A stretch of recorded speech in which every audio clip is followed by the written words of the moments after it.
আল্লাহ তাআলা মক্কাবাসীদেরকে আমার নূর নবীর সামনে এসে তারা ইব্রাহিম নবীর কথা উপস্থাপন করে আমার নবীর কাছে মক্কার মূর্তি পূজকরা দাবি করলো ইব্রাহিম নবীর বাপ আজরে মূর্তির কারিগর ছিল, ইব্রাহিম নবী নিজেও মূর্তির পূজক ছিল। জোরে কর নাউযুবিল্লাহ। এটা মক্কাবাসীরা আমার নবীর কাছে দাবি করলো। আল্লাহ তাআলা তাদের দাবি খণ্ডন করলেন। সূরা আনআমের ৭৪ নম্বর আয়াত থেকে আরম্ভ করলেন। আস্তে আস্তে অনেক লম্বা কথা ইব্রাহিম নবীর ব্যাপারে আল্লাহ বলছেন। আমি এই সূরার ১ নম্বর আয়াত থেকে শুরু করে তাফসীর করতে করতে ৮০ নম্বরও আইছি। আর চোখের পানি ফালায়া জর করে কাঁদত। আমার হাবিবের প্রতি তার মহাব্বত ভালোবাসাটা আমি আল্লাহর বড় পছন্দ হয়েছে। আমার হাবিবুল্লাহর ভালোবাসা তার ভিতরে থাকার কারণে আমি আমার বর্তমান এই জামানার নবী এবং রসুলের হাতে তার জানাজা কাফন ও দাফন করলাম।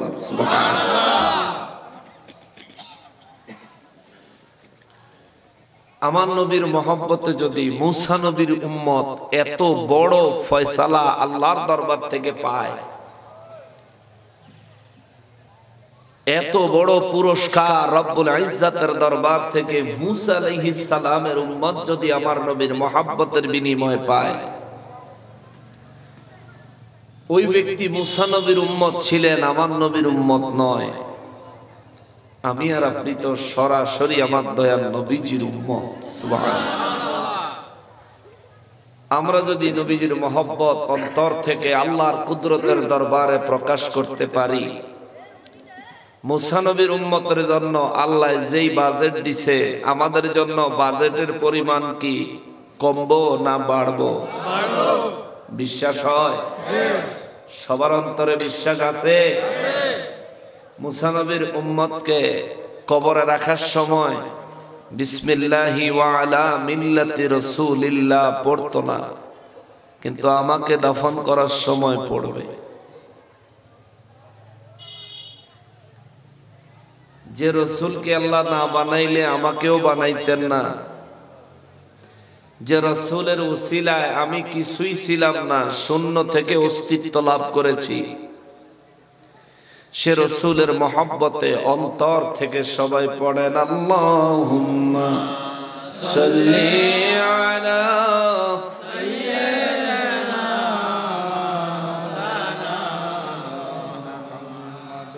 ওয়া আলা আলি সাইয়্যিদিনা। জোরে জোরে পড়লে দরুদ, মহব্বতে পড়লে দুরূদ। ও ভাই নবী মদিনা হইতে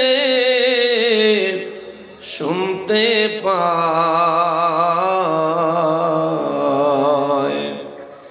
মহব্বতে পড়লে দুরূদ, নবীজির দিদার পাওয়া যায়। আল্লাহুম্মা সাল্লি আলা সাইয়্যিদিনা মাওলানা মুহাম্মদ ওয়া আলা সাইয়্যিদিনা মাওলানা মুহাম্মদ। আমরা সবাই গুনাহগার গো,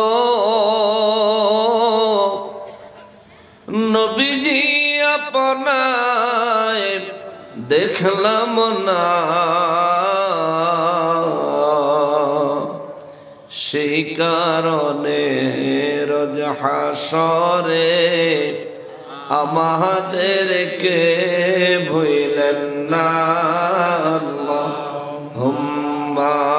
সাল্লি আলা সাইয়্যিদিনা মাওলানা মুহাম্মদ ওয়া আলা আলি সাইয়্যিদিনা মাওলানা মুহাম্মদ। গুনাহগারের গুনাহ ঝরে নবী দুরুদে আপনার গুনাহগারের গুনাহ ঝরে নবী দুরুদে আপনার রোজ হাসরে পার করিবেন রোজ হাসরে বেন উম্মত গুনাহগার নবীজি আল্লাহ আল্লাহ আল্লাহ লা ইলাহা ইল্লাল্লাহ আল্লাহ আল্লাহ আল্লাহ লা ইলাহা ইল্লাল্লাহ রহমাতাল লিল আলামিন নবী উম্মতের কান্ডার রহমাতাল লিল আলামিন নবী উম্মতের কান্ডার শাফাআত করেন রোজ হাসরে শাফাআত করে রে উম্মত করবেন পার নবীজি আল্লাহ আল্লাহ আল্লাহ লা ইলাহা ইল্লাল্লাহ আল্লাহ আল্লাহ আল্লাহ লা ইলাহা ইল্লাল্লাহ মৌতের তুফান আসবে যখন নবী গো আমার মৌতের তুফান আসবে যখন নবী গো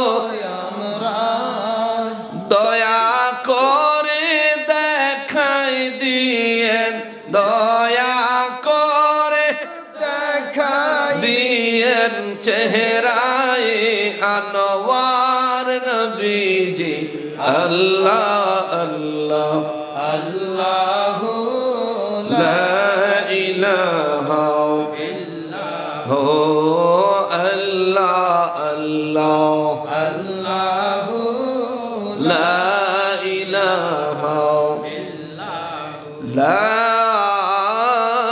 ইলাহা ইল্লাল্লাহ মুহাম্মাদুর রাসূলুল্লাহ সাল্লাল্লাহু আলাইহি ওয়াসাল্লাম।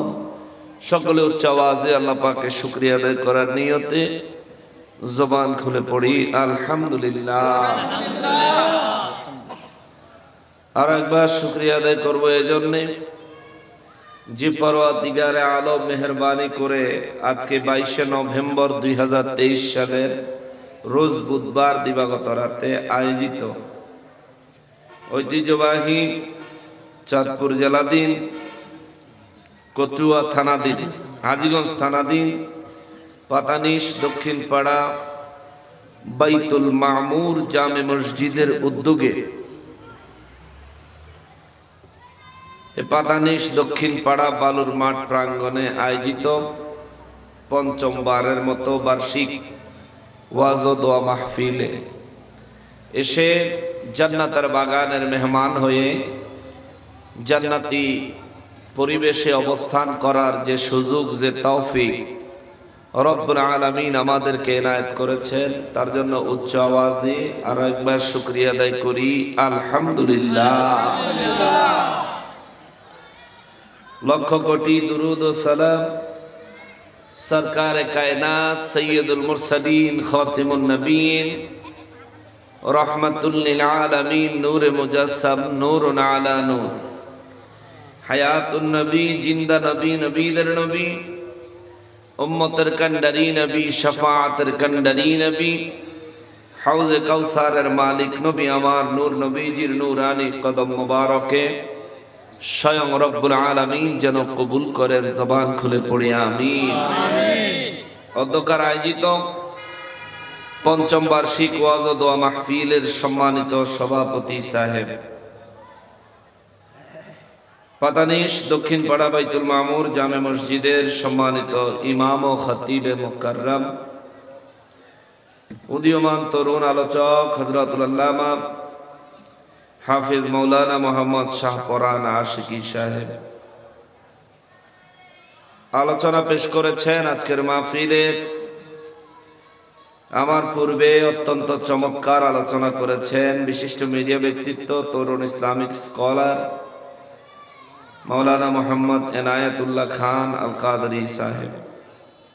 আলোচনা করেছেন হযরত মৌলানা শাহ আলম আল আবিদি সাহেব। হযরত মৌলানা আমন্ত্রিত মেহমান হিসেবে আজকের মাহফিলে যিনি আমন্ত্রিত,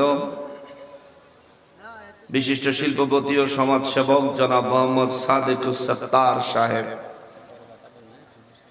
উপস্থিত সমাজের মান্যগণ্য ব্যক্তিবর্গ, আমার সম্মুখে উপস্থিত দিনদার ইমানদার মুসলমান মুত্তাকি ভাইরা, পর্দার আড়ালের মা ও বোনেরা, রাস্তাঘাট দোকানপাট থেকে দূর দূরান্ত থেকে পৃথিবীর বিভিন্ন প্রান্ত থেকে এই মুহূর্তে যারা আমাদেরকে বিভিন্ন সোশ্যাল মিডিয়ার মাধ্যমে দেখছেন, সকলকে উদ্দেশ্য করে আমি গুনাহগার সালাম আরজ করে আলোচনায় প্রবেশ করছি। আসসালামু আলাইকুম ওয়া বারাকাতুহু।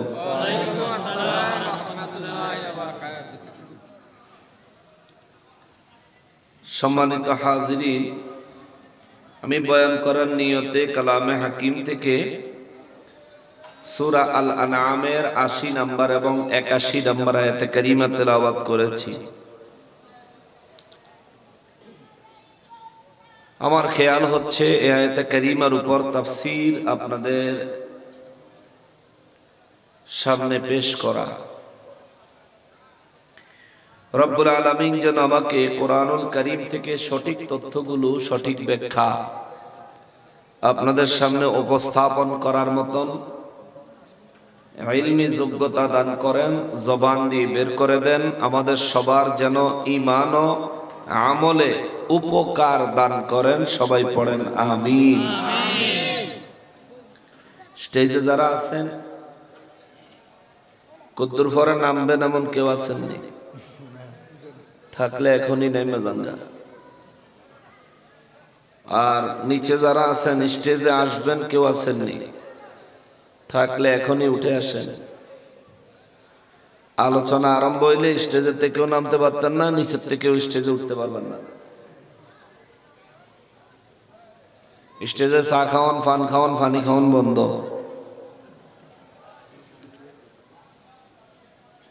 প্যান্ডেলে আপনারা যারা আছেন, মাঝখান থেকে আধা ঘন্টা পরে উঠতে যাইবেন এমন কেউ আসেননি?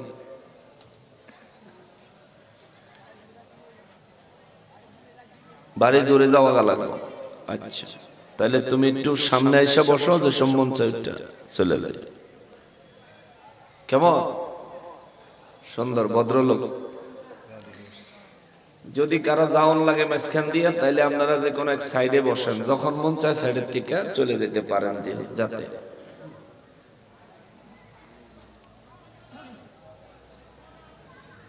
দোকানপাট গুলো আগামী বছর এখানে দিবেন না, এগুলো মাহফিল থেকে দূরে দিবেন। এরা নিজেরাও ওয়াজ শোনে না, মানুষেরও ওয়াজ শুনতে দেয় না। নাহের কাছে খাওন থাকলে আর ওয়াজ মন থায়নি। কদ্দুর পর পরে মন যায় একটু রং চাকাই, তোকে বুট লই আই, বাদাম লই আই, বয়ে বয়ে খামো আর ওয়াজ শুনবো। কিন্তু খাওয়া আর এলেম হাসিল করা, এটা যে একসাথে হয় না, এটা আমরা বুঝি না, বোঝা দরকার। খাওয়ার সময় খাইবেন, পড়ার সময় পড়বেন, খেলার সময় খেলবেন, ঘুমানোর সময় ঘুমাইবেন। একটার লগে আর একটা হাগে যাবো মিলে এলে। সম্মানিত উপস্থিতি, আপনাদের মনোযোগ আলহামদুলিল্লাহ অত্যন্ত সুন্দর। আমিও কোরআনুল কারীম থেকে আলোচনা করব নিয়ত করেছি। ইনশাআল্লাহুল আজিজ রব্বুল ইজ্জাতের দরবার থেকে রহমত এবং বরকত নাজিল হবে, আমি আশা করি। আল্লাহ নাজিল করুক। সবাই পড়েন আমিন। আমরা সরাসরি আলোচনায় ঢুকে যাই। কেমন? সূরা আনআম কোরআন শরীফের সিরিয়ালের ৬ নম্বর সূরা। মক্কা মুআজ্জামায় নাজিল হয়েছে। ১৬৫ আয়াতের দীর্ঘ এক সূরা। এটা ৬ পারায় সূরাটা, ৭ পারায়।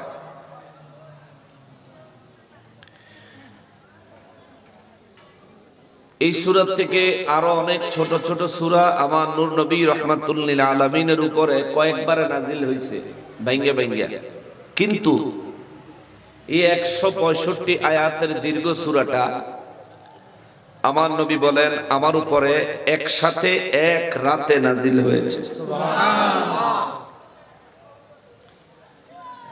এই সূরার গুরুত্ব বুঝাইতে গিয়ে আমার নবী বলেন এই সূরাটা যেদিন মক্কা মুআজ্জামায় আমি নবীর উপর নাজিল হয়, ওই দিন এই সূরার ওহী নিয়ে জিবরাইল আমিনের সাথে 70,000 রহমতের ফেরেশতা আগমন করেছিল। সুবহানাল্লাহ। আপনি কি নামবেন? এদিকে একটা চেয়ার দেন, এদিকে বসে আচ্ছা পড়েন, চেয়ার দেন।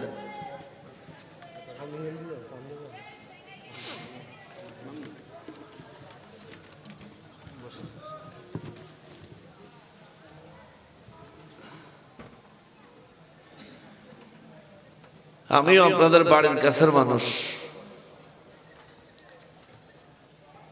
আমি জানি যে আপনাদের কি লাগবে। আমার বাড়ির কাছের মানুষ তো সারা দেশেই ওয়াজ করি, আলহামদুলিল্লাহ, আল্লাহর রহমতে দেশের সব জায়গায় যাওয়ার সুযোগ হয়েছে এবং হয়। আমাদের অঞ্চলটা একটু ভিন্ন, ভালো আলেম লাগবো, ইলমানা আলোচনা লাগবো, বয়ানও সুন্দর হইতে হইব, হুজুরে দেখতেও সুন্দর লাগবে, ঠিক না? তা না হইলে আমরা মজা পাই না। আর আমাদের দেশে যদি আইয়া কেউ মাহফিলের মাঝখানে কতটি গজল টজল সিলানি মিলানি দিল, প্রকৃতপক্ষে আমাদের এই অঞ্চলের মানুষেরা পছন্দ করে না। আমাদের অঞ্চলের মানুষ পছন্দ করে আলেম আলেমের মতো কথা বলতে হবে, ঠিক কিনা বলে? আমার অঞ্চল হিসেবে আমি জানি, আমার হাজীগঞ্জ থানা আমাদের শ্রীপুর গ্রাম, যদিও আল্লাহ এখন আলহামদুলিল্লাহ ঢাকায় একটু থাকার ব্যবস্থা করছে। সম্মানিত হাজিরিন, মহান রব্বুল আলামিন 165 আয়াতের সূরা আল আনআম আমার নবীর উপর এক রাতে একসাথে মক্কা মুআজ্জামায় নাজিল করলেন, তাও 70,000 রহমতের ফেরেশতা দিয়ে আল্লাহ পাঠাইছে। জোরে কোন সুবহানাল্লাহ। নবীজি রাহমাতুল লিল আলামিন বলেন আমার উম্মতের মধ্যে কোন ব্যক্তি যদি সারা দিনের মধ্যে একবার সূরা আনআম তিলাওয়াত করে, যে 70,000 রহমতের ফেরেশতা আমি নবীর উপর ওহী নিয়ে এসেছিলেন, ওই 70,000 রহমতের ফেরেশতা এই সূরা আনআম তিলাওয়াতকারীর জন্য 24 ঘন্টা দোয়া করতে থাকে। সুবহানাল্লাহ। দিনে কয়বার পড়লে? একবার, যদি সম্ভব হয় পড়িয়ে।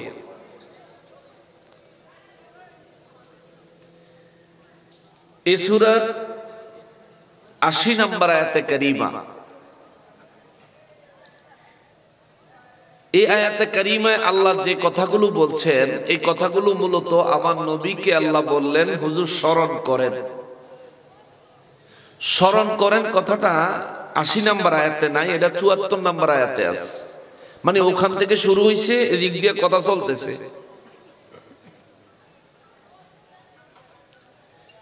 ইব্রাহিম আলাইহিস সালামের জন্মের পরে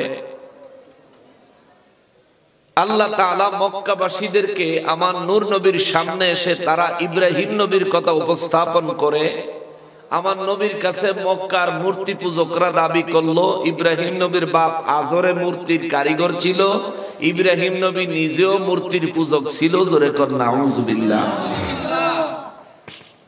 এটা মক্কাবাসীরা আমার নবীর কাছে দাবি করলো। আল্লাহ তাআলা তাদের দাবি খণ্ডন করলেন।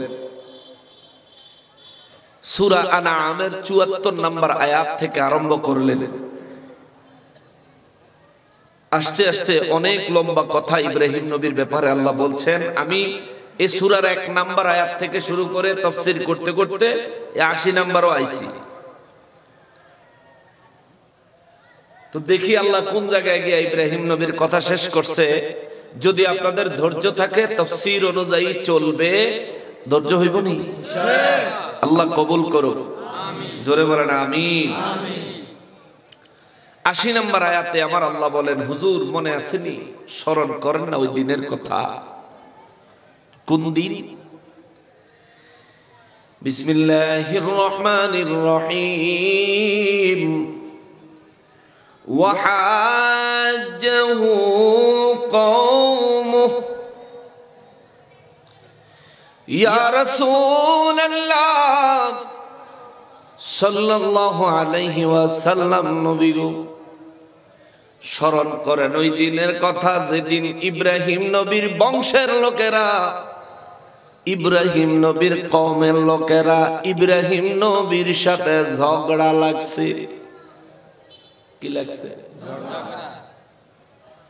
নবীরা কি জীবনে কারো কোনো ক্ষতি করছেন?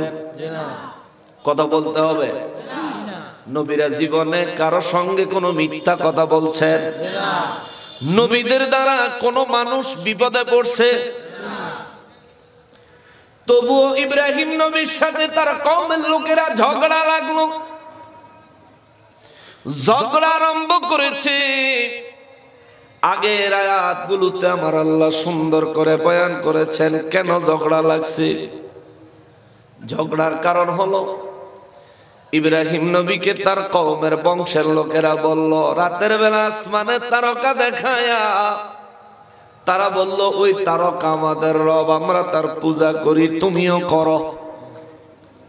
ইব্রাহিম নবী সারা রাত তারকার দিকে তাকায় রইলেন। ফজরের নামাজের পর যখন বেলা আসমানে দেখা গেল, সূর্য যখন উঠে আসলো, ইব্রাহিম নবী আসমানের দিকে তাকায় দেখে আসমানে আর কোনো তারকা নাই। তার কওমের লোকেদেরকে ডাক দিয়া বলে, রাতে তোমরা যারে দেখায়া বললা তোমাদের খোদা, তোমরা যার পূজা করো, রাতের বেলা আমাকেও বললা পূজা করার জন্য, ওই বস্তুটা এখন দেখা যাচ্ছে না কেন? তখন ইব্রাহিম নবীর কওমের লোকেরা বলল, এটা তো দিনের বেলা ডুবে যায়। ইব্রাহিম নবী বলেন, যেটা সন্ধ্যা হলে উদিত হয়, সকাল হলে ডুবে যায়, এটা আমার রব হতে পারে না, বরং এটাকে যিনি নিয়ন্ত্রণ করেন তিনি আমার রব। সুবহানাল্লাহ।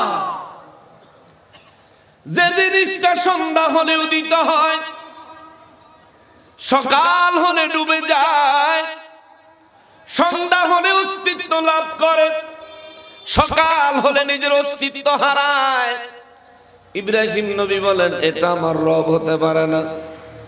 যদি আমার রব হয় তাহলে এটা আমার রাতের রব, আমার দিনের রব কি? ইব্রাহিম নবীর কওমের লোকেরা বলেন, কেন? আসমানের দিকে তাকায়া দেখো কত বড় সূর্য। ইব্রাহিম নবী কয়, এত বড় সূর্য, তার মানে কি? মানে দিনের রব হলো ওই সূর্য, আমরা সূর্যেরও পূজা করি। ইব্রাহিম নবী বলেন, তাই নাকি? বলে হ্যাঁ। বলে সন্ধ্যা হলে সূর্য থাকবো নি? কয় না।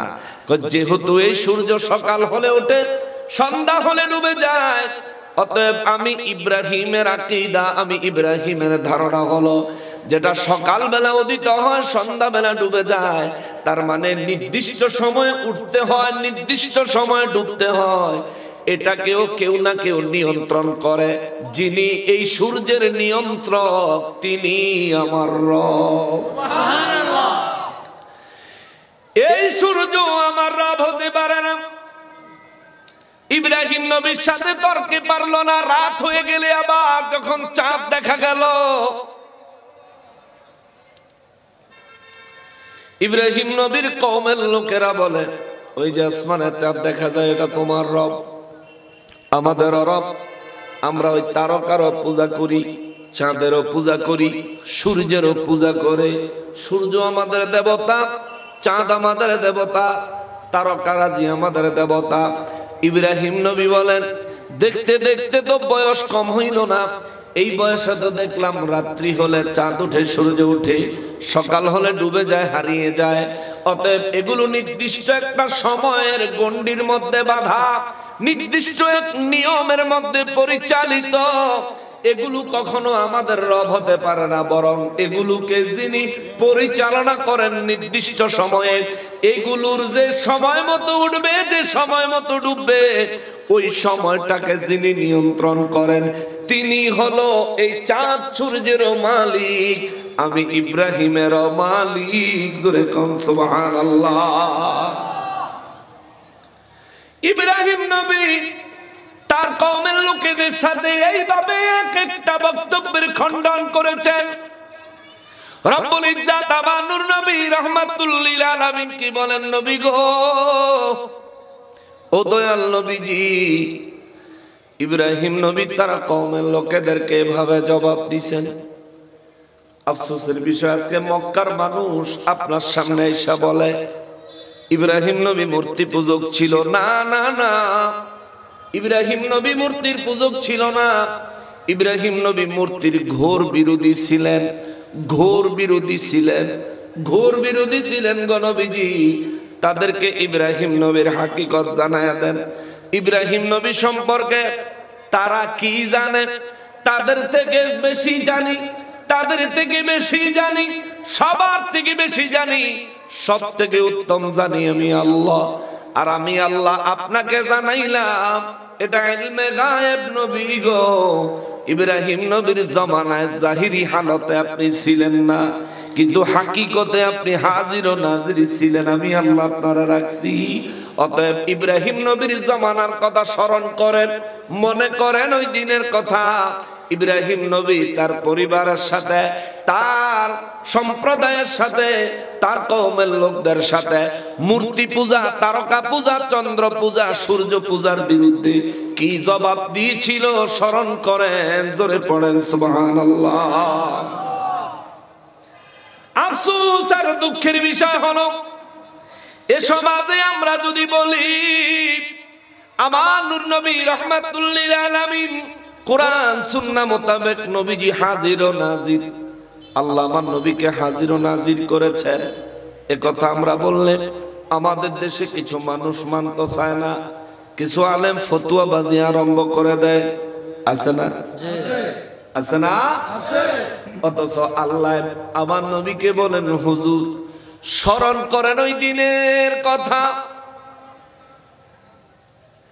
আজকের মাহফিলে আপনারা উপস্থিত, আজকের মাহফিলে যে দুইজন ব্যক্তি উপস্থিত আছেন, আগামীকাল যদি দুইজনের একসাথে দেখা হয়, একজন আর একজনকে যদি বলেন মনে আসেনি আমাদের নকশবন্দি হুজুর ইব্রাহিম নবীর ব্যাপারে কি ওয়াজটা করছিলেন, আপনার মনে করতে কি অসুবিধা হইব?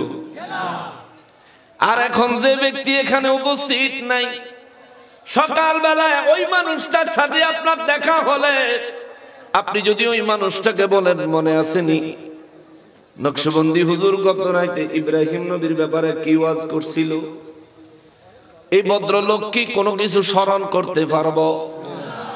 পারবো?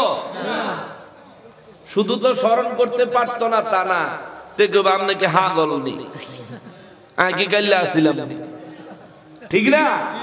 আমি কি কালকে ছিলাম? আপনি তো কি পাগল, আমারে জিজ্ঞেস করেননি, আমি তো আসিলাম।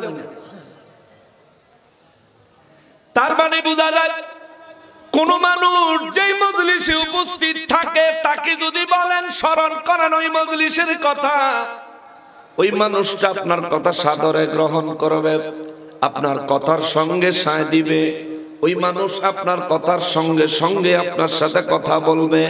কিন্তু যে ব্যক্তি আজকের মাহফিল নাই, এই মানুষটারে কালকা কথা বললে যেমন ওই লোকটা আপনাকে পাগল বলবে, তেমনি ভাবে বাবারে আমার রব্বুল ইজ্জাত আমার নবীকে বলেন হুজুর স্মরণ করেন ওই দিনের কথা যেদিন ইব্রাহিম নবী তার কওমের জবাব দেয় মূর্তি আমাদের রব নয়, চাঁদ আমাদের রব নয়, সূর্য আমাদের রব নয়, তারকা আমাদের প্রতিপালক, আমাদের রব, আমাদের সৃষ্টিকর্তা নয়। ইব্রাহিম নবী যেদিন এই জবাব দেয় ওই দিনের কথাটা আপনি স্মরণ করেন। আল্লাহ যেহেতু আমার নবীকে বলতেছেন হুজুর স্মরণ করেন, তার মানে বোঝা যায় আল্লাহর দেওয়া ক্ষমতায় ইব্রাহিম নবীর ওই ঘটনার সময় আমার নবী সেখানে ছিলেন। কথা বলেন ঠিক কিনা? যদি আমার নবী সেখানে না থাকতেন, আল্লাহ পাকের দেওয়া ক্ষমতায় হাজির ও নাজির যদি না থাকতেন, তাহলে নবীকে মনে করেন, স্মরণ করেন, এই কথা আল্লাহ তাআলা বলতেন না। আল্লাহ যা কয় বুঝাই কয়। আল্লাহ আমাদের মতো বেখেয়াল নন, ঠিক কিনা বলেন? মুসলমানেরা রে, আমার পেয়ারা নবীর উম্মতেরা রে, নূর নবী রাহমাতুল লিল আলামিন রে, আমার আল্লাহ বলেন হুজুর মনে করেন ওই দিনের কথা, যেদিন ইব্রাহিম নবী তার কওমের লোকেদেরকে জবাব দেওয়ার পরে তার কওমের লোকেরা তার উপর ক্ষিপ্ত হয়ে গেল, রাগান্বিত হয়ে গেল। ক্ষিপ্ত হয়ে রাগান্বিত হয়ে ইব্রাহিম আলাইহিস সালামের সাথে ওয়াহাজ্জাহু কওমাহু, ইব্রাহিম নবীর পরিবারের লোকেরা, বংশের লোকেরা ইব্রাহিম নবীর সাথে ঝগড়া লাগিয়া গেল। চতুর্দিক থেকে উল্টা পাল্টা কথা বলা আরম্ভ করলো। ইব্রাহিম আলাইহিস সালাম তাদের ঝগড়ার জবাবে বললেন, ক্বালা আতুহাজ্জুনি ফিল্লাহ। আল্লাহু আকবার। এ আমার সম্প্রদায়ের লোকেরা রে, এ আমার বংশের লোকেরা, ও আমার কওমের লোকেরা, ও আমার গোত্রের লোকেরা, তোমরা কি ওই আল্লাহ সম্পর্কে আমার সাথে ঝগড়া করতেছো? ইব্রাহিম নবী রাগ হয়ে জবাব দিছে, ওই আল্লাহ সম্পর্কে কি তোমরা আমার সাথে ঝগড়া করতেছো? কোন আল্লাহ? যে রব্বুল আলামিন ওয়া ক্বাদ হাদান,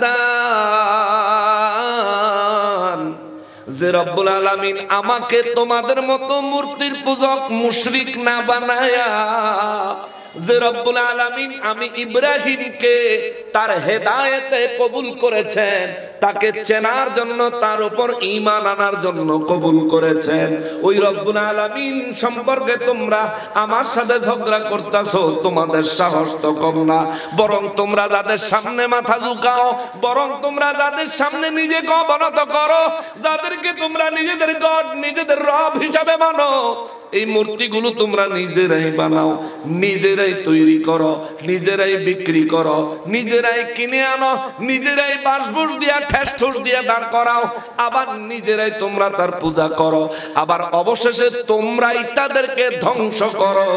অতএব এই মূর্তি আমার কোনো উপকার করতে পারে না, আমার কোনো ক্ষতি করতে পারে না, আমার রব হতে পারে না। তিনি হলেন আমার রব, তিনি আমার আল্লাহ, যিনি আমাকে হেদায়েত দান করেছেন, ঈমানের নূর দান করেছেন, এবং তার পয়গাম্বর হিসেবে নির্ধারণ করে তাওহীদের দাওয়াত, রিসালাতের আলোকে দেওয়ার জন্য তোমাদের মাঝে আসার তৌফিক যিনি আমাকে দিয়েছেন, তিনি হলেন আমার রব, আমার আল্লাহ। জোরে কোন সুবহানাল্লাহ। এই কথাগুলো ইব্রাহিম নবী তার কওমের ঝগড়ার জবাবে বললেন।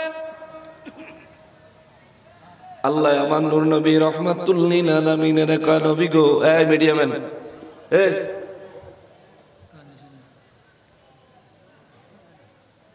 আসা যাওয়া শব্দ না, এক জায়গায় বসে থাকো, ফিট করে দিছো, চলতে দাও। তোমাদের মিডিয়ার প্রচার দরকার আছে, কিন্তু মানুষের ক্ষতি করে না, হ্যাঁ, সুন্দর করে। হযরত ইব্রাহিম আলাইহিস সালাম তার কওমের লোকেদের জবাবে অত্যন্ত সুন্দর করে জবাব দিলেন। তোমাদের কত বড় দুঃসাহস, যে আল্লাহ আমারে হেদায়েত দিছে ওই আল্লাহ সম্পর্কে তোমরা তর্ক করতেছো, আমার সাথে ঝগড়া করতেছো। ইব্রাহিম নবী জবাব দিলেন, তিনি বলেন, তোমরা কি মনে করো তোমরা যাদের পূজা করো আমি তাদেরকে ভয় পাইতাম? তারা কয়, ইব্রাহিম রে, ওরে ইব্রাহিম, যখন দেখার কথা শুনাইতে পারে না আর মানাইতে পারে না, মূর্তির সামনে ইব্রাহিম নবীরে যখন নত করতে পারে না, তখন ইব্রাহিম নবীর দুঃখ কইরা নেতা খেতা পুরোহিত পণ্ডিত যেটি আছে এগুলি ডাইকা কয়, ইব্রাহিম অন্তত পক্ষে এই দেব দেবী গুলোরে ভয় করো। দেখছনি কতগুলি হাত, মূর্তি দেখছেন নি আপনারা? দেখছেন নি? যুবক ভাইরা এখন তো ফেসবুকে ইউটিউবে দেখা যায় ইব্রাহিম নবীরে ভয় লাগায়। দেখছো নি কতগুলি হাত, দেখছো নি কেমনে জিব্বাটা বাইর করে রয়েছে, হাতের ভিতরে কত বড় তাক্কাল রামদা। দেখছো নি ইব্রাহিম নবীরে কয় দেখছি তো, তবু তোমার ভয় লাগে না? তোর যদি একটা কোপ দেয় ইব্রাহিম নবীর, তোর যদি একটা কোপ দেয় ইব্রাহিম নবীকে কে কয় দেবী? কয় হেতে নি, কয় হেতে নি। যার সামনে দিয়ে দেখা যায় একরকম, পিছে দিয়ে দেখা যায় আরেক রকম। সামনে দিয়ে দেবী, পিছন দিয়ে খেরের বোঝা আর বাঁশের থুপ। ইব্রাহিম নবীকে কয় হেতে নি আর কোপ দিব। ইব্রাহিম আলাইহিস সালাম অত্যন্ত সাবলীল ভাষায়, সুন্দর ভাষায় জবাব দিলেন। তিনি বলেন, তোমরা বলছো আমি যেন ওই মূর্তিকে ভয় করি। আমার নবীরে দিয়া মক্কাবাসীরে আল্লাহ ওয়াজ শোনায়। ইব্রাহিম নবী মূর্তি পূজক ছিল তোমাদের দাবি। শোনো শোনো শোনো, ইব্রাহিম নবীর সাথে মূর্তির পূজার ব্যাপারে সেদিন কোন ঘটনা ঘটেছিল আমার কাছে শোনো। আমার আল্লাহ আমি নবীকে জানাইছেন শোনো। ইব্রাহিম নবীর কওমের লোকেরা যখন ঝগড়া লাগলো, ইব্রাহিম নবী তখন তাদের ঝগড়ার জবাবে বললেন, আশ্চর্যের ব্যাপার যে রব্বুল আলামিন আমাকে হেদায়েত নসিব করেছেন, ওই রব্বুল আলামিন সম্পর্কে তোমরা ঝগড়া করছো, অথচ তোমাদের উচিত ছিল তার উপর ঈমান আনা, তোমাদের উচিত ছিল তাকে পাওয়ার জন্য চেষ্টা করা, তোমাদের উচিত ছিল তাকে সন্তুষ্ট করার জন্য চেষ্টা করা। তা না করে আমার সাথে ঝগড়া করতেছো, তারপরে আবার সাহস তো কম না, আমারে ডর লাগাইতেছো। তোমাদের দেবী আমারে কোপ দিব, তোমাদের দেবী আমার ক্ষতি করব। ওয়ালা আখাফু মা তুশরিকুনা বিহি, এ আমার সম্প্রদায়ের লোকেরা রে, যেই জিনিসগুলারে তোমরা আমার রবের শরীক বানায়া মুশরিক হয়েছো, ওই মূর্তি ওই দেব দেবী গুলাকে আমি ইব্রাহিম ভয় করি না। জোরে কর সুবহানাল্লাহ। ওই দেব দেবী গুলা আমি ভয় করি না। কেন ভয় করো না? ইল্লা ইয়াশা রাব্বি শাইআ। ইব্রাহিম নবী কয়, রব্বুল আলামিন কয়, হুজুর আপনি মক্কাবাসীকে বলেন। সেদিন ইব্রাহিম নবী জবাব দিয়েছিল, এই মাটির মূর্তি আমি ভয় করি না, খেরের বোঝা আমি ভয় করি না, এই বাঁশে ঠেস দিয়া রাখা একটা জড় বস্তুকে আমি ভয় করি না। কারণ এই মূর্তি আমার কোনো উপকার করতে পারে না, এই মূর্তি আমার কোনো ক্ষতি করতে পারে না, এই মূর্তি আমার কোনো কিছুই করতে পারে না। যদি কিছু করতে পারে, ইল্লা ইয়াশা রাব্বি শাইআ, আমার রব আমার আল্লাহ যদি চায়, কারো ক্ষতি করতে চাইলে তিনি পারেন, কারো উপকার করতে চাইলে তিনি পারেন, কাউরে ধ্বংস করতে চাইলে তিনি পারেন, কাউরে রক্ষা করতে চাইলে কেবলমাত্র তিনি পারেন। চিৎকার দিয়া কোন সুবহানাল্লাহ। আমরা তো জন্মসূত্রে ইসলাম পেয়ে গেছি। মা মুসলমান, বাবা মুসলমান, আমিও মুসলমান, জন্মসূত্রে ইসলাম পেয়ে গেছি, আমরা কত সৌভাগ্যবান। কিন্তু ইব্রাহিম নবীর জামানায়, এমনকি আমার নূর নবী রাহমাতুল লিল আলামিনের জামানাতেও এই ইসলামকে বাস্তবায়ন করে প্রতিষ্ঠিত করে আমাদের পর্যন্ত পৌঁছাইতে কত মানুষের রক্ত এই জমিনে ঢালতে হয়েছে, কত মানুষের জীবন দিতে হয়েছে। এমনকি নবীজির কলিজার টুকরা ইমাম হাসান, ইমাম হুসাইন রাদিয়াল্লাহু তাআলা আনহুমদেরকে পর্যন্ত কুরবানি করা লাগছে। মুসলমানের ইসলাম পায়া গেছো জন্মসূত্রেও মুসলমান, পায়া নিজে মুসলমান হয়েছো। কেবল নামের আগে মুহাম্মদ থাকলে মুসলমান হয় না, মুসলমানের কিছু চরিত্র আছে, ঠিক কিনা বলেন? নামের আগে মুহাম্মদ লাগায়া যারা সুদের ব্যবসা করে, ওদের নামে মুসলমানি ছাড়া চরিত্রে মুসলমানি নাই। ঠিক কিনা বলেন? আপনাকে এই ফাঁকানিশি সুদের ব্যবসা নাই?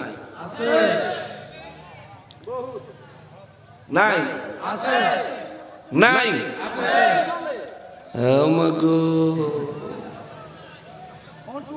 আসেনি?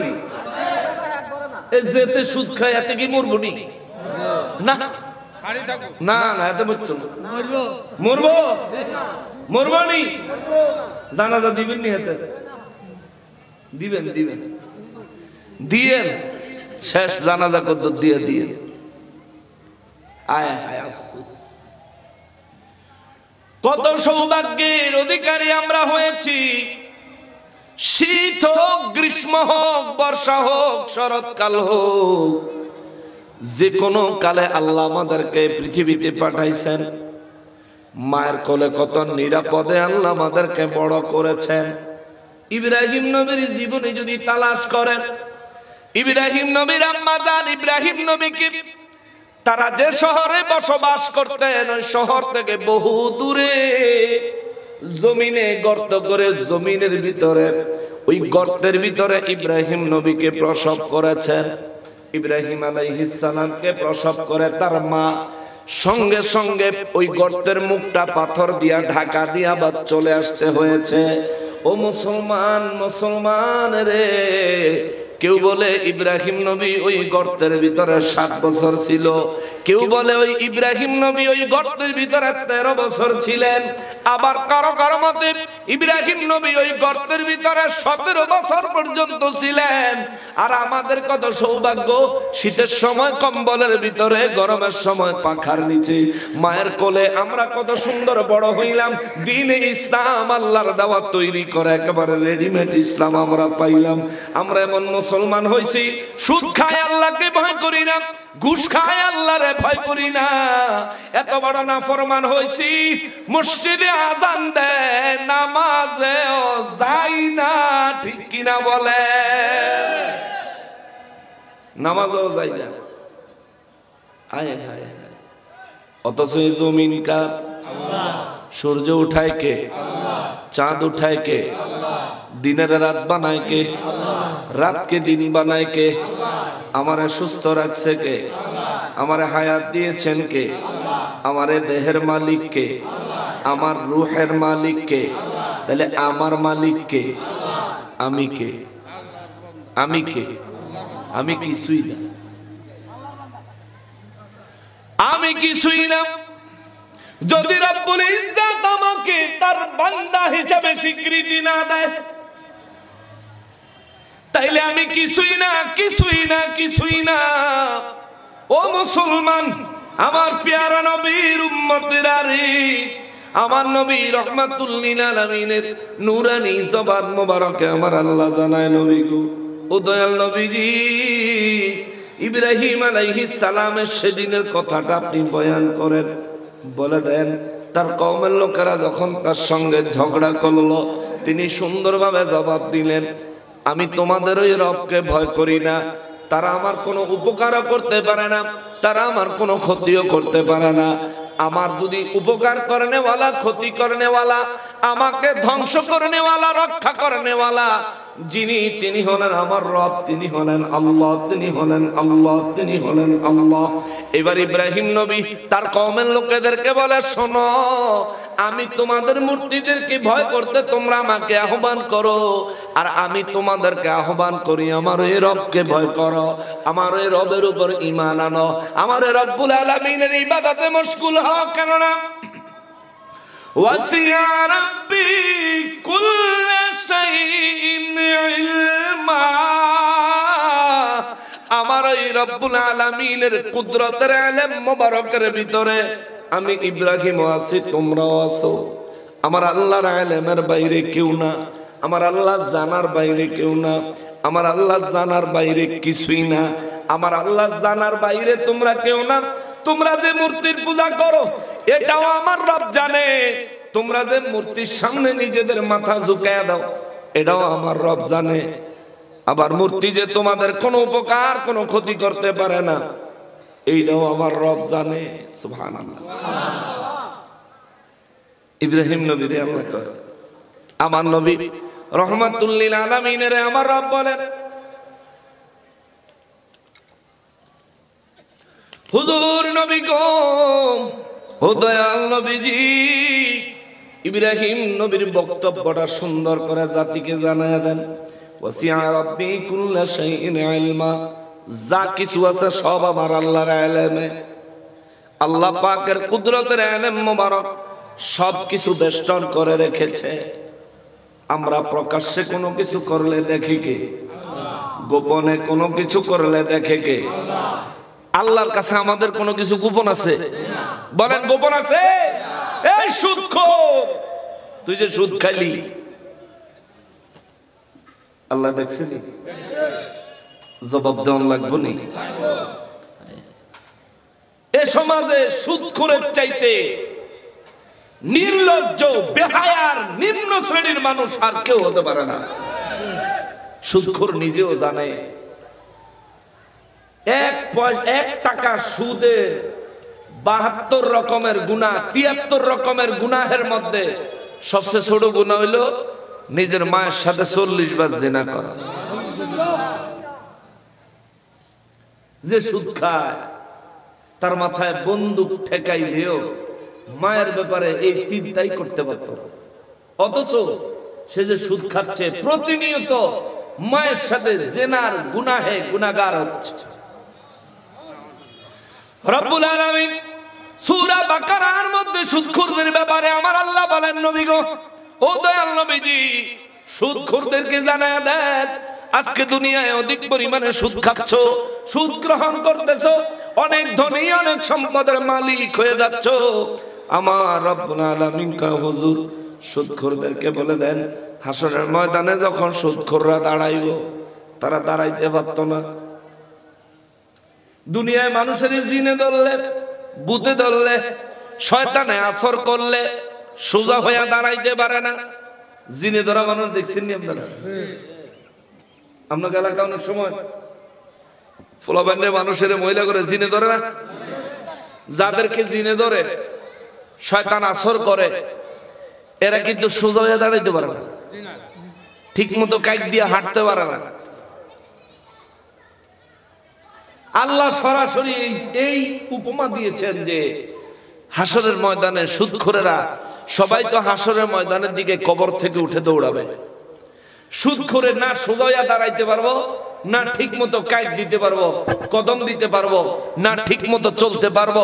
এই অবস্থা দেখে হাসরবাসীরা জিজ্ঞেস করবো, এটা কেডা রে? নাম তো জানতো না, সবাই বলবো এই হইল সে যে ব্যক্তি দুনিয়ায় সুদের কারবার করত। জোরে কন্যা নাউজুবিল্লাহ। ও ভাই, এতদিন যদি সুদের কাজ করে থাকেন, কারবার করে থাকেন, অনুরোধ করি আজ এই মুহূর্ত থেকে ছেড়ে দেন, আল্লাহর কাছে তাওবা করেন। আমার রব্বুল ইজ্জাত অবশ্যই ক্ষমা করে দিবেন। আল্লাহ ক্ষমা করে দেখ, সবাই পড়েন আমিন।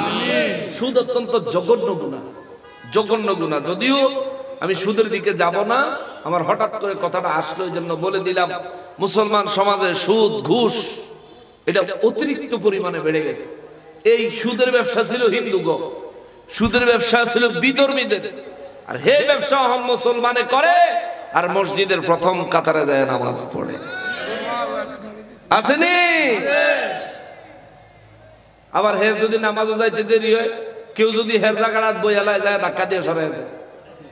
মুয়াজ্জিন সাহেবের, ইমাম সাহেবের দাম দেয়, এই মিয়া ডেলি আমি এখানে বসি, আপনি জানেন না আমার জায়গায় মানুষ হইয়া বইয়ে কেমনে?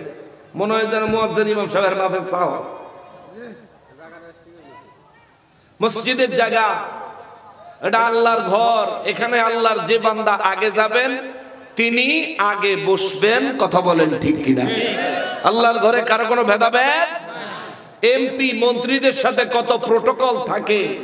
এমপি মন্ত্রীদের সাথে আপনি আর আমি চাইলেও হাত মিলাইতে পারবো না, কাঁধ মিলাইয়া দাঁড়াইতে পারবো না, যদি পারমিশন না থাকে, পূর্ব পরিচিতি না থাকে। কিন্তু এমপি মন্ত্রীও যদি মসজিদে নামাজে ঢুকে, গরিব মিসকিন ফকির কার সাথে দাঁড়াইলো দেখার বিষয় নয়, কাঁধে কাঁধ মিলাইয়া দাঁড়ায় গেল। অর্থাৎ নিজের অস্তিত্বকে ভুলে গেল। মুসলমান যারে আল্লাহ যেই অবস্থানে রাখছে সেটা পরে আল্লাহর ঘরে আইলে সবাই সমান। কথা বলেন ঠিক কিনা? মসজিদ গুলো যেন আমাদের আদবের জায়গা হয়, মসজিদ গুলো যেন আমাদের মহাব্বতের জায়গা হয়, মসজিদ গুলো যেন বিধর্মীরা দেখে, মুসলমানদের আচরণ দেখে বিধর্মীরা যেন মুসলমান হয় এমন অবস্থা মসজিদে তৈরি করতে হবে, পরিস্থিতি তৈরি করতে হবে। ঠিক কিনা বলেন? এই ছাত্রগুলো এরা কারা? কোন মাদ্রাসা থেকে? পাশে না? এরা কি চলে যাচ্ছে মাদ্রাসা? রাইতে হয়ে গেছে, যাও যাও বাবা। আরো কারা কারা যাবে? যাও, ওটা রাইতে অনেক হয়ে গেছে, আবার সকালে উঠে পড়বো। যান যান, আমিও যাবো, অসুবিধা নেই, বেশি সময় নেই। হ্যাঁ, কারণ আপনারা এনে যা মানুষ হয়েছেন আমার মাহফিলে স্টেজে মানুষের চেয়ে বেশি হয়। আমারও তারপরও দেশের মানুষ, এলাকার মানুষ, আপনাদের সামনে বসছি যখন, কোরআন শরীফের আয়াত যেহেতু দুইটা তেলাওয়াত করেই লেছি, তাহলে দুই আয়াতের উপরে কথা কইতে আমার একটু সুযোগ দিবেন নি? না শেষ করে দিতাম? আচ্ছা, আল্লাহ সবাইকে কবুল করুক। জোরে পড়েন আমিন। মুহাম্মদে দুরূদ শরীফ পড়েন। আল্লাহুম্মা সাল্লি একবার অবস্থা খারাপ। ওয়া আলা আলি সাইয়্যিদিনা সবাই জোরে জোরে আল্লাহুম্মা সাল্লি আলা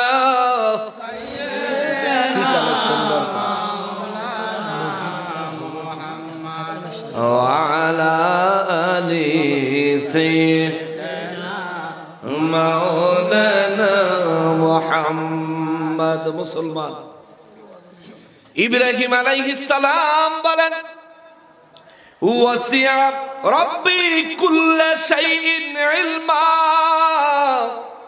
এ বিশ্ববাসীরা রে, তোমরা আমাদের ওই রবকে ভয় করো, আমার ওই আল্লাহকে ভয় করো, যার ইলমের মধ্যে তোমরাও আছো, আমিও আছি, আমিও আছি। ইব্রাহিম নবী সুন্দর করে বুঝায়া সবশেষে ইব্রাহিম নবী কয়, আফালা তাতাযাক্কারুন। ইব্রাহিম নবী কয়, এত করে বুঝাইলাম, এত করে বললাম, এত প্রমাণ, এত দলিল তোমাদেরকে দিলাম, তবু কি তোমরা বুঝবা না? তবু কি তোমরা মানবা না? ইব্রাহিম নবী কয়, আফালা তাতাযাক্কারুন। তবু কেন তোমরা বুঝতে পারতেছ না? তবু কেন তোমরা বুঝ নিচ্ছ না? ইব্রাহিম নবী পরে কয়, তোমরা আশায় আছো তোমাদের ওই মূর্তির ভয়ে আমি বুঝি পরিবর্তন হয়ে যাব। ওই আশা মাকাল ফল, ওই আশা কখনো প্রতিফলিত হবে না, প্রতিষ্ঠিত হবে না। কারণ শোনো, ওয়া কাইফা আখাফু মা আশরাকতুম ওয়া লা তাখাফুনা আন্নাকুম আশরাকতুম বিল্লাহি মা লাম ইউনাজ্জিল বিহি আলাইকুম সুলতানা।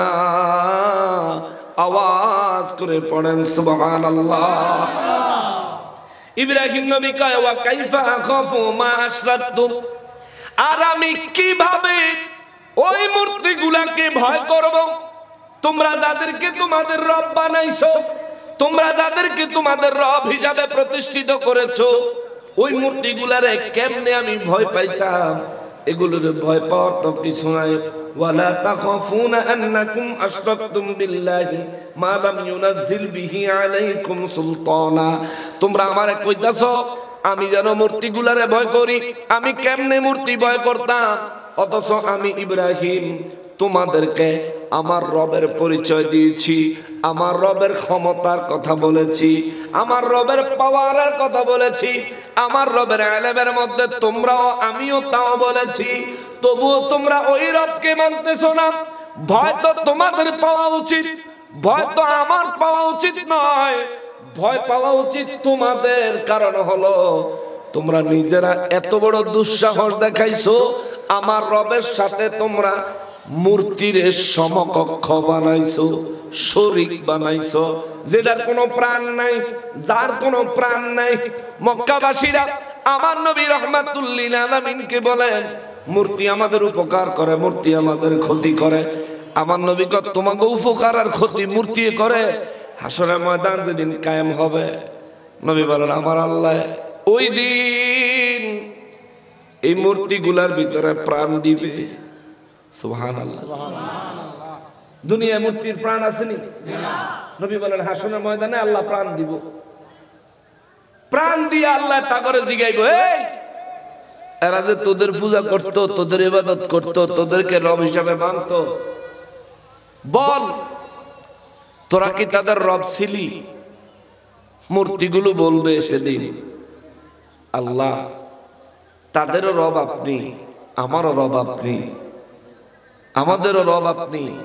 আল্লাহ আমরা তো কথাই বলতে পারি নাই, জড় বস্তু ছিলাম, আমরা তো ওদেরকে আমাদের ইবাদত করতে বলি নাই, ওরাই আমাদেরকে নিজেদের কল্পনার থেকে একটা আকৃতি দিয়া মূর্তি বানায়া তারপরে দুনিয়ায় এই ধান্দাবাজি আর দান্দালি করে চলছে।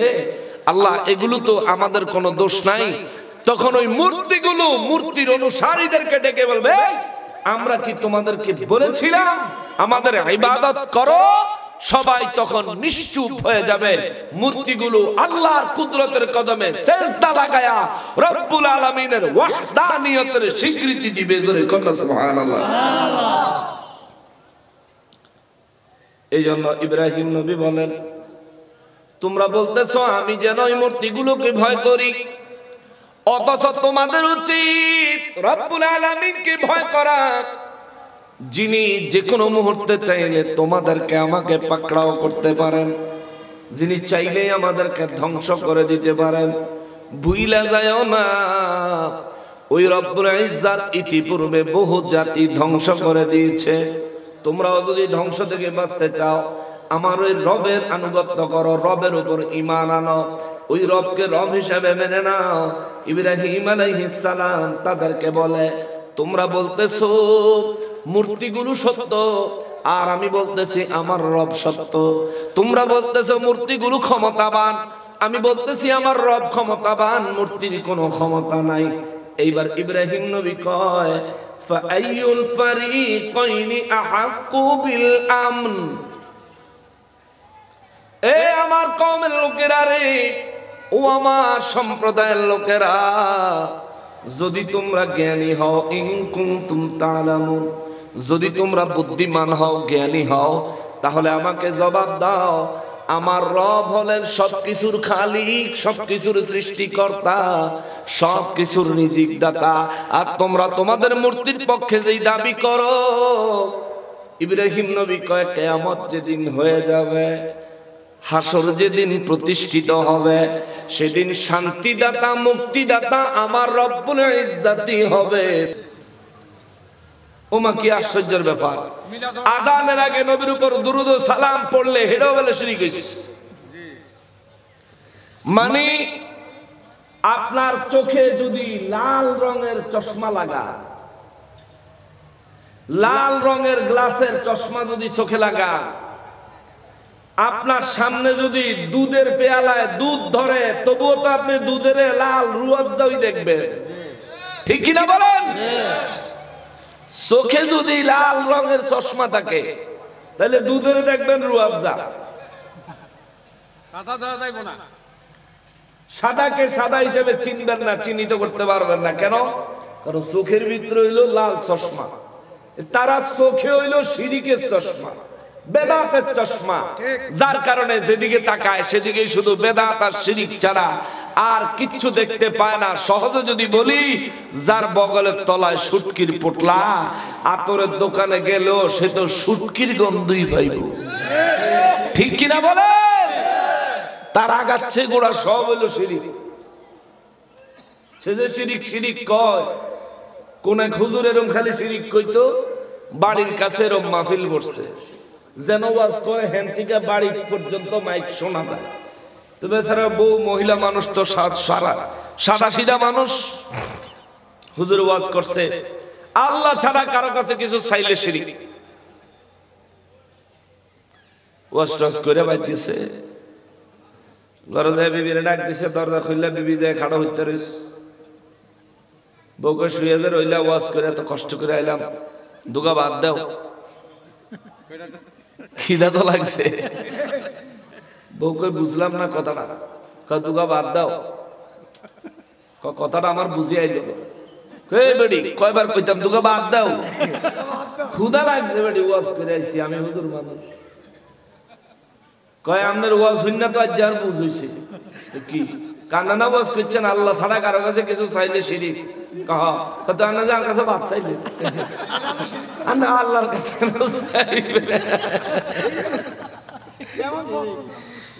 বেড়ে আমাকে হা গলে হাইছে আপনারা বাদ দিয়ে আপনারা শিরিক করাইতাম, না আল্লাহর এখন বাদ দিতে নাহলে নিজে লই এখান আন্দাজে ফতুয়া দিলে বউয়ের হাতের ভাতও মিলতো না, সোরার দল জিয়ানো হিয়ানো শিরিক কইও না, ঠিক কিনা বলে? আরে হুজুর ওয়াজ করছে আল্লাহ ছাড়া কারো সামনে মাথা নত করন যাইতো না। হে বেড়া দান খেত, বদিল্লা লইছে যে বদিল্লারা রাইতো শুনছে, ইরি খেত যে ধান লাগায় না, ইরি রই কল্লা নিচে না উপরে, নিচে পাশা উপরে, ঠিক না? পেছন উপর দিকে মাথা নিচের দিকে দিয়ে রইতাছে। এখন হুজুরে তো ওয়াজ টজ রাত করিয়া সকালে গেছে, ক্ষেতের দ্বারে চাইতো কামলারা ঠিক মতো কাম করে নি, ক্ষেতের দ্বারে গেছে আর 5 জন কামলা সব সোজা হয়ে গেছে, লাগে যে রুকুতে ঢুকছে।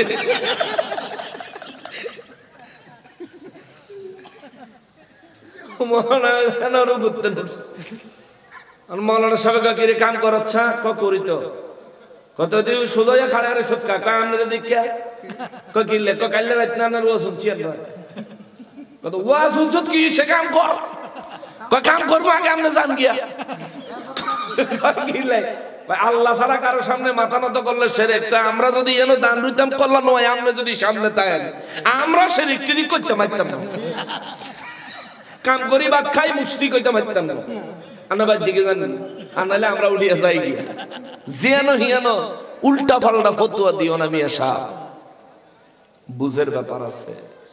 শিরিক অত সহজ বিষয় নয়। শিরিক হবে তখন যখন কোন ব্যক্তি নিজের রবের পরিবর্তে অন্য কাউকে কিংবা কোনো বস্তুকে নিজের রব মনে করে ইবাদতের নিয়তে তার সামনে মাথা ঝুঁকাইয়া দিবে বা তার কাছে তাকে রব হিসাবে তার কাছে কিছু চাইবে, তখন শিরিক হইব। কিন্তু যদি আল্লাহর বান্দা হিসাবে, আল্লাহর ওলি হিসাবে, আল্লাহর ওলির দরবারে যায় আল্লাহর ওলির উসিলা দিয়ে আল্লাহর কাছে কেউ কিছু চায়, এটা শিরিক নয়, এটা আমার দয়াল নবীর দেখানো সুন্নাত নিয়ম। কথা বলেন ঠিক কিনা? আমার নবী নিজে মুসা নবীর মাজার জিয়ারত করেছেন। আমার নবীর মেরাজের রাতে মাজার জিয়ারত করে নবী দোয়া করছে, আল্লাহ সায়ার কি আমরা তো জানেনই, রব্বি হাবলি উম্মতি। সুবহানাল্লাহ কন্না। মুসা আপনার বড় প্রিয় নবী ছিলেন, আল্লাহ তার সাথে আপনি কথা বলেছেন। এই মুসা নবীর জিয়ারতের খাতিরে, কালিমুল্লাহর খাতিরে আল্লাহ আমার উম্মতের নাজাতের ব্যবস্থা করেন। সুবহানাল্লাহ। দোয়া করছেন নবীজি, আমরাও দোয়া করি। আল্লাহর ওলিদের দরবারে যাই, হাজীগঞ্জ আবেদ শাহ আল মাদানী হুজুরের দরবারে যাই, চাঁদপুর ইসলামপুর গাছতলা দরবার শরীফে খাজা আহমদ শাহ রহমতুল্লাহ আলাইহির দরবারে যাই, শাহজালাল বাবার দরবারে যাই, ওলি আল্লাহদের দরবারে যাই। কেন? কারণ ওলি আল্লাহদের সাথে আল্লাহর সম্পর্ক ভালো, ঠিক কিনা বলেন? এমপি সাহেবের যদি ধরতে চান তাহলে চেয়ারম্যান সাহেবের আগে ধরন লাগবে, কারণ এমপি সাহেবের সাথে সম্পর্ক ভালো চেয়ারম্যান সাহেবের। আপনি চেয়ারম্যানরে ধরলে চেয়ারম্যানই পারবো এমপির লগে আপনাদের দেখা করাইয়া দিত। ওলি আল্লাহর কাছে আমরা এই কারণেই যাই, ওলি আল্লাহদের দরবারে এই কারণেই যাই, কারণ ওলি আল্লাহদের সাথে আল্লাহর সম্পর্ক ভালো। আমরা সেখানে যাই, দেখি তাদের খাতিরে নি আল্লাহ আমাদেরকেও তার প্রিয় বান্দা হিসেবে কবুল করে। কথা বলেন ঠিক কিনা? কিন্তু আফসোস আর দুঃখের বিষয়, আমাদের দেশে মানুষকে আল্লাহর ওলিদের দরবারে যেতে নিষেধ করে, পীর আউলিয়াদের কাছে যেতে মানুষকে নিষেধ করে। কারণ পীর আউলিয়ার কাছে যাওয়া যখনই মুসলমান বন্ধ করবে, মুসলমান পরিচয় রাখা চরিত্রটা ইবলিস শয়তান বানাইতে তখন সহজ হবে। দেখেন না আমাদের দেশে আহলে হাদিস নামধারী সংগঠনের লোকেরা ওই ফিলিস্তিনে ইসরায়েলি বেয়াদবরা ফিলিস্তিনি মুসলমানদেরকে বহু বছর ধরে হত্যা করতেছে। মুসলমানদের জন্য তাদের কোনো দুঃখ নাই। এখন যখন হামাস আর ইসরায়েলে লাগছে নেতানিয়াহুর সাথে, আমাদের দেশে এই আহলে হাদিস আর আহলে কোরআন নামক ভণ্ডরা ইসরায়েলের পক্ষ নিয়ে বক্তব্য দিতেছে। এতদিন বুঝছিলাম তারা ইহুদিদের দালাল, এখন দেখি না পাঞ্জাবি টুপির ভিতরে তারা আস্থা ইহুদি খ্রিস্টান। ঠিক কিনা বলেন? আল্লাহু আকবার, নারে রিসালাত, ইয়া রাসূলুল্লাহ, নবী আলী দুশমনেরা হুশিয়ার সাবধান, হুশিয়ার সাবধান, নবী আলী দুশমনেরা। হযরত মাওলানা হাসানুর রহমান নকশবন্দি উত্তরাঞ্চল জিন্দাবাদ জিন্দাবাদ। আশেক আছে তো দেখা যায়। পরিস্থিতি সুন্দর হইলে আমরা আরো কিছুক্ষণ কথা বলতে পারতাম। তবে আজকের আলোচনা থেকে আমরা কি শিখব? একটা জিনিস, আকীদা, ঈমান। আমাদের রব হলেন আল্লাহ, আমাদের নবীকে শ্রেষ্ঠ নবী বানাইছেন আমার আল্লাহ। আজকের আলোচনা থেকে প্রমাণ হইল ইব্রাহিম নবীর জামানায়ও আমার নবী হাজির ও নাজির ছিলেন, আর আমরা নবীর উম্মত, আমাদের জামানায়ও আমার নবী আল্লাহর দেওয়া ক্ষমতায় হাজির ও নাজির। এটা আকীদা। কেননা সূরা নিসার 41 নম্বর আয়াত যদি তাফসীর পড়েন, সেখানে দেখবেন আল্লাহ বলছেন, হুজুর কিয়ামতের ময়দানে সব নবীদের কাছ থেকে তাদের উম্মতের ব্যাপারে আমি আল্লাহ সাক্ষী দিব। সমস্ত নবীদের ব্যাপারে আমি আল্লাহ আপনার নবীর থেকে সাক্ষী দিব। সুবহানাল্লাহ। সাক্ষী কারে কয়? যে ব্যক্তি ঘটনাস্থলে উপস্থিত থাকে, ঘটনা নিজের চোখে দেখে, নিজের কানে শোনে, তিনি হলেন সাক্ষী এবং তার সাক্ষী গ্রহণযোগ্য। আমার নবীকে আল্লাহ বললেন, হুজুর সব নবীরা তাদের নিজ নিজ উম্মতের ব্যাপারে সাক্ষ্য দিবে, আর আপনি নবী সমস্ত নবীদের ব্যাপারে সাক্ষ্য দিবেন। তার মানে হলো সমস্ত নবীদের জামানায়, তাদের উম্মতদের জামানায় জাহিরি ভাবে নয়, বাতিনি ভাবে, হাকিকতে আমার নবী হাজির ও নাজির ছিলেন। এখনো আমার নবী হাজির ও নাজির। এটাই আহলে সুন্নাত ওয়াল জামাতের আকীদা। ঠিক কিনা বলেন? এটাকে যারা মানে না, তারা আহলে সুন্নাত ওয়াল জামাতের আকীদা সম্পন্ন মানুষ হতে পারে না। যদি এমন বদ আকীদা থাকে, হুজুর নবী হাজির নাজির হইলে আমারে দেখা। অনেক মানুষ এমনও কয়, নবী যদি এই জায়গায় হাজির নাজির হয় আমাকে দেখান। আপনার এই বক্তব্যের প্রথম জবাব হলো, আমি বলি নাই আমার নবী এখন এখানে উপস্থিত হইছেন, আমি এটা বলি নাই। আমি বলেছি নবীজি হাজির ও নাজির হওয়ার ক্ষমতা রাখেন। নবী যদি ইচ্ছা করেন এই পাতানিশ আসতে পারেন, নবী যদি ইচ্ছা করেন এই পাতানিশের অবস্থা নিজের জায়গায় থেকে দেখতে পারেন। ঠিক কিনা বলেন? নবীর ইচ্ছা, নবীজি কি আসবেন নাকি আসবেন না, এসেছেন কি আসেন নাই, এটা আমার দয়াল নবীজির ইচ্ছা। আমি বলি না। তবু তুমি যদি বলো যে এখানে নবী হাজির ও নাজির হলে নবীজিরে আপনি দেখান, তো আমিও তোমার একটা প্রশ্ন করতে চাই, আল্লাহ হাজির নাজির এই ব্যাপারে তো তোমারও আপত্তি নাই, আমারও আপত্তি নাই। নবী হাজির নাজির হইলে আমার যদি নবীজিরে দেখান লাগে, তো আল্লাহ হাজির নাজির হইলে তুমি একটু আল্লাহরে দেখাও, আমি নবীরে দেখাবো। ঠিক কিনা বলেন? তোমার দাবির পক্ষে তুমি প্রমাণ দাও, আমার দাবির পক্ষে আমি প্রমাণ দেব।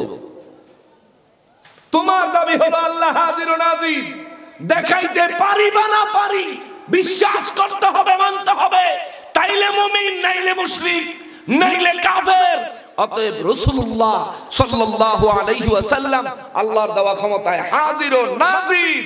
দেখো বা না দেখো, মানতে হবে, বিশ্বাস করতে হবে। তাইলে মুমিন, নাইলে মুনাফিক। ঠিক কিনা বলেন? ঈমানকে মজবুত করবেন। হিন্দু পাড়া আসেনি আশেপাশে? মাইকের আওয়াজ শোনা যায়? হিন্দু ভাইদেরকে উদ্দেশ্য করে বলি, এতক্ষণ তো তালিম দিলাম, এবার একটু তাবলীগ করি, দরকার আছে না? আমরা মুসলমান কোরআন হাদিসের আলোচনা করলাম, এটা তালিম, এবার একটু তাবলীগ করি।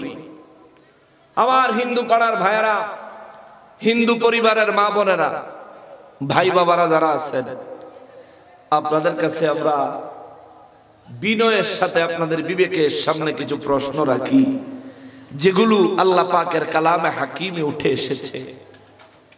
যার পূজা আপনারা করেন, যাদেরকে আপনারা নিজেদের রব বা গড হিসেবে মানেন, যাদেরকে আপনারা মনে করেন আপনাদেরকে তারা সৃষ্টি করছে, আমরা তো হিসাব মিলাইলে দেখি যে না, আপনারাই তারে সৃষ্টি করছে।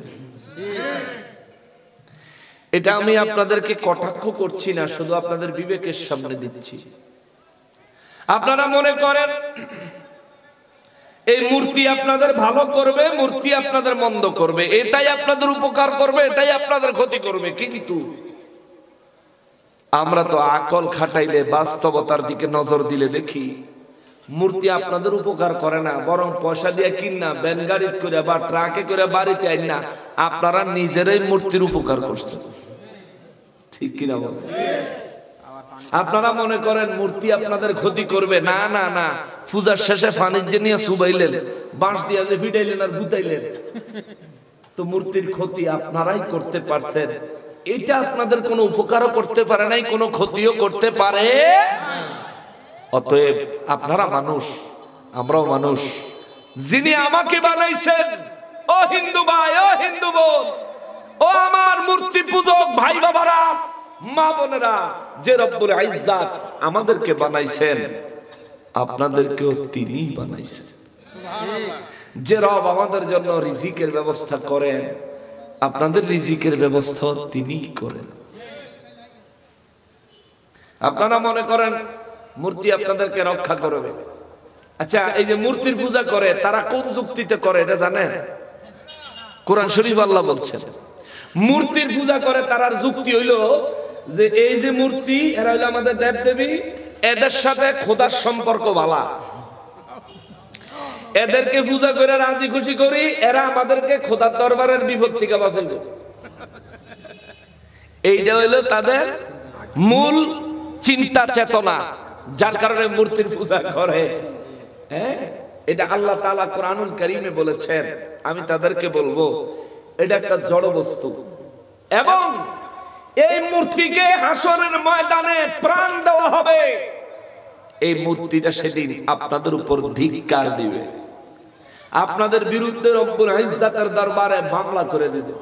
আল্লাহ, ও আমার মালিক, সেদিন যদি আমার জবান থাকতো, ওরা আমার যতগুলো হাত দিয়া বানাইছে প্রতিটা হাত নাড়ার ক্ষমতা আমার যদি থাকতো, আমি সর্বপ্রথম আমার হাতগুলো দিয়ে তাদের সামনে আপনি রব্বুল ইজ্জাতের ওয়াহদানিয়তের ঘোষণা দিতাম, আপনার নবীদের পক্ষে তারা সত্য নবী স্বীকৃতি দিতাম।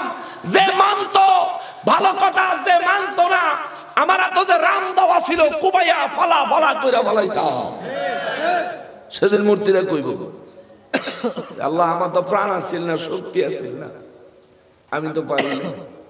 মানুষ কেমনে এতটা বোকা স্বর্গে বাস করে, নিজেরাই খের মাটি বাঁশ দিয়া বানাই, সামনে দিয়া মানুষের মুখটা চেহারাটা মানুষের মতো, মাথাটা মানুষের মতো, এতগুলো হাত দিছে।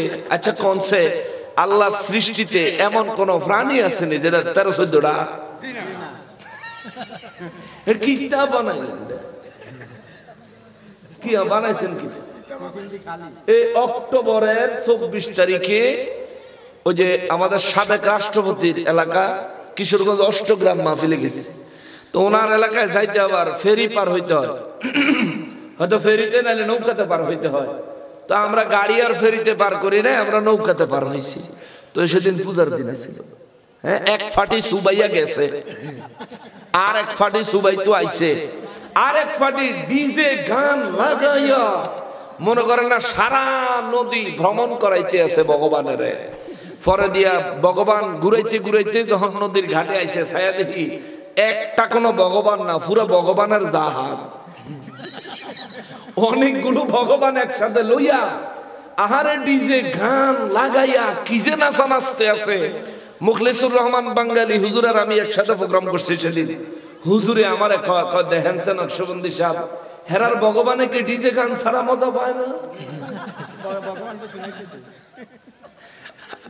আমি কই বলে হুজুর তখন কিন্তু হেরা খুব জোশে আছে, আউলা জওলা কথা কইেন না, ভগবানের লগে সুবানি দুইটা আমনেরও দিব।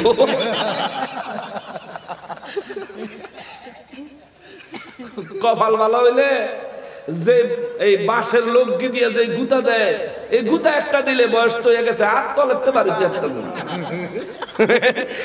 এই কিশোরগঞ্জে জীবন শেষ। অতএব আওয়াজের দরকার নাই, চুপচাপ নৌকা তুলে নাড়ে নাটা যাই গিয়া।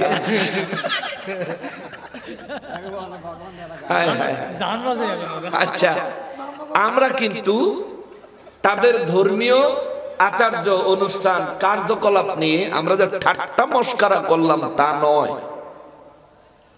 কারণ আমরা ঠাট্টা মস্কারা করি না। প্রত্যেকের ধর্ম ইসলাম ধর্মের কাছে সম্মানীয়।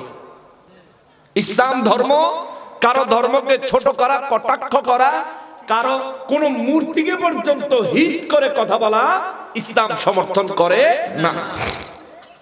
আমরা এতক্ষণ যে কথাগুলো বললাম এই কথাগুলো আমরা শুধু ওই মূর্তি পূজক ভাইদের কাছে ইসলামের দাওয়াত পৌঁছানোর জন্য বাস্তবতা তুলে ধরলাম, তাদের বিবেকের সামনে কিছু কথা দিলাম। মূর্তি মানুষের খালিক হতে পারে না, মূর্তি মানুষের মালিক হতে পারে না, মূর্তি মানুষের রাজ্জাক রিজিক দাতা হতে পারে না। শুধু মূর্তি নয়, চন্দ্র, সূর্য, গ্রহ, নক্ষত্র, রাজি কোনো কিছুই মানুষের নিয়ন্ত্রক হতে পারে না, বরঞ্চ এই সব কিছু এবং মানুষকে যিনি নিয়ন্ত্রণকারী তিনি হলেন আল্লাহ। কথা বলেন ঠিক কিনা? আপনারা ওই রবের দিকে আসেন, ওই রবের উপর ঈমান আনেন এবং ওই রবের প্রেরিত মনোনীত সর্বশ্রেষ্ঠ নবী মুহাম্মদ মুস্তাফা সাল্লাল্লাহু আলাইহি ওয়াসাল্লামের উপর ঈমান আনেন। এই দুনিয়াও শান্তির, কবরও শান্তির, হাসরের ময়দানও শান্তির। কথা বলেন ঠিক কিনা? আমি ওই মূর্তি পূজক ভাইদেরকে যে কোনো ধর্মের, যেমন বৌদ্ধরা তো মূর্তির পূজা করে, গৌতম বুদ্ধের পূজা করে, যে কোনো মূর্তি পূজকদেরকে বলি, বিশেষ করে হিন্দু ধর্মের ভাইদেরকে বলি, শোনেন, মুসলমান যখন মারা যায় খুব যত্ন করে তারে খাট থেকে নামায়, সুন্দর করে কুসুম গরম পানি দিয়ে তারে গোসল দেয়। গোসলের সময় অতিরিক্ত ঘষা মাজা করে না, অতিরিক্ত নাড়াচাড়া করে না, শরীরের কাপড়টা সম্মানের সাথে খুলে নেয়। শরীরের কাপড় খোলার সময় লজ্জা স্থান বের হতে দেয় না, সুন্দর করে গোসল দিয়া নতুন কাপড়ে তারে কাফন পড়ায়। কাফন পড়ায়া এই মানুষটারে আতর, লোবান, কর্পূর লাগায়া সুন্দর করে চোখে সুরমা লাগায়া এই মানুষটাকে কেবলার দিকে মুখটা কাত করে তারপর খাটিয়ার উপরে শোয়ায়। যে খাটটার উপরে শোয়ায় এটা ধোয়া মুছা সুন্দর পবিত্র, এটাতে শোয়া পরিবারের লোকজন শেষবার তাকে দেখে তার জন্য আফসোস করে, আলতো ভাবে অনেকে তার চেহারায় হাত বুলাইয়া দেয়, মাথায় হাত বুলাইয়া দেয়। সবশেষ বিদায় দেওয়ার সময় তারা যখন মাঠে নিয়ে যায়, তার পরিচিত অপরিচিত যেই হোক না কেন, তার জানাজা যখন দেখবে উপস্থিত হয়েছে, যে কোনো মুসলমান তার সাথে জানাজায় দাঁড়িয়ে যায়। ইমাম সাহেব সামনে দাঁড়ায়, এই মৃত ব্যক্তির পক্ষে সবার কাছে ক্ষমা চায়। যদি এই ব্যক্তি কারো কাছে লেনদেন থাকে, পাওনা দেনা থাকে, তার ওলি ওয়ারিস সন্তানদের সাথে যোগাযোগ করবেন।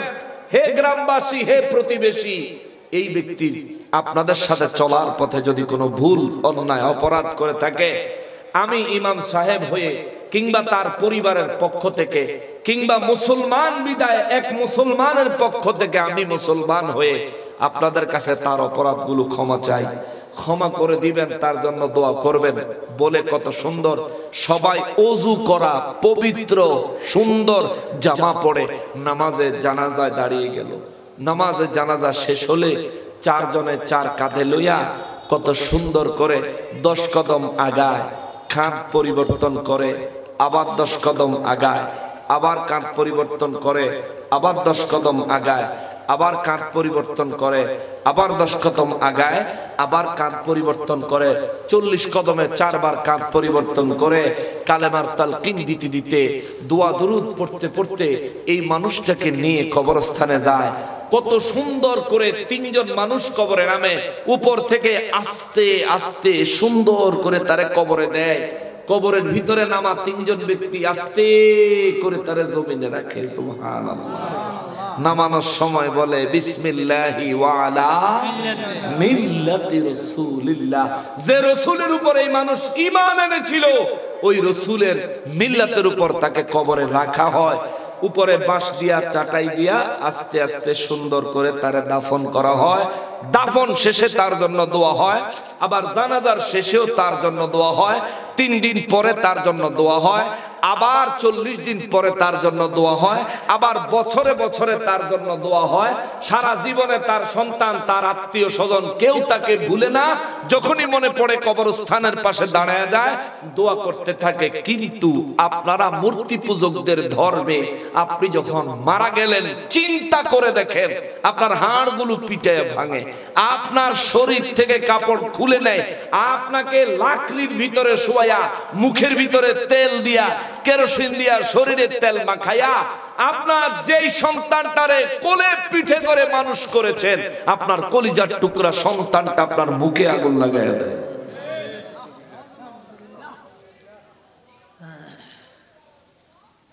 ইসলাম হলো এমন এক ধর্ম, মরার পরেও মানুষকে সম্মান দিয়েছে, ঠিক কিনা বলে? এই জন্য বিধর্মীদেরকে, মূর্তি পূজকদেরকে, ইসলাম ধর্মের বিপরীত যে কোনো ধর্ম গ্রহণকারী ব্যক্তিদেরকে আমরা ইসলাম ধর্মের শান্তির পতাকা তলে দাওয়াত দিচ্ছি, আসেন ইসলাম গ্রহণ করেন, মুসলমান হয়ে যান, আল্লাহর দ্বীন মেনে নেন।